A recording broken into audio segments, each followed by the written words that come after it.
नमस्कार, आप देख रहे हैं दिल्ली ग्लोरी न्यूज और मैं हूं आपके साथ सपना मदेशिया। शुरुआत करते हैं आज की कुछ खास खबरों से। 25 के वर्ष के विश्राम के समय अंतिम क्षणों में आज हमको 25 दिसंबर को पुनः छत्तीसगढ़ की माटी को चूमने का सौभाग्य प्राप्त हुआ, स्पर्श करने का सौभाग्य प्राप्त हुआ। ये हमारे लिए भगवान बागेश्वर बालाजी और चंद्रखुरी मैया, राजीव लोचन भगवान, इन सबकी कृपा है। छत्तीसगढ़ महतारी अद्भुत है, छत्तीसगढ़ के लोग अद्भुत हैं। आज से भिलाई में 5 दिन तक हनुमान चालीसा पर आधारित कथा का आयोजन होगा। 1 दिवसीय दिव्य दरबार वहाँ लगाया जाएगा।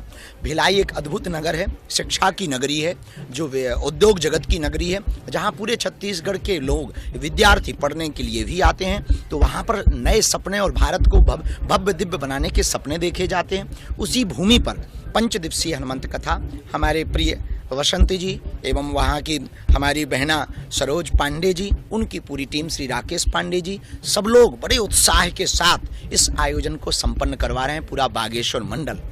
अंत में हम यही कहेंगे, हम भारत में केवल एक संदेशा देना चाहते हैं कि यदि बांग्लादेश जैसी स्थिति आप अपने भारत में नहीं देखना चाहते तो यही समय है, सही समय है, अभी नहीं तो कभी नहीं। यदि हिंदू एक आज नहीं हुआ, हिंदू एकजुट नहीं हुआ, तो वो दिन दूर नहीं जब भारत के और छत्तीसगढ़ के चौराहों पर ऐसा जो बांग्लादेश में हुआ वो देखा ना जाए।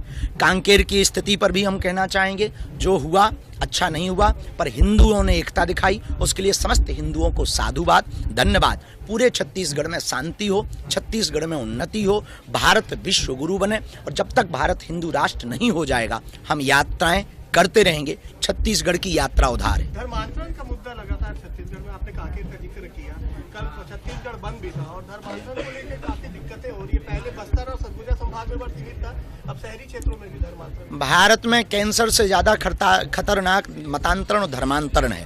इसके लिए समस्त सनातनी और हिंदू परंपरा के लोग कार्य कर रहे हैं, हम भी करेंगे। वह एकजुटता जब तक धर्मांतरण के 3 कारण हैं: अशिक्षा, अंधविश्वास, आर्थिक तंगी।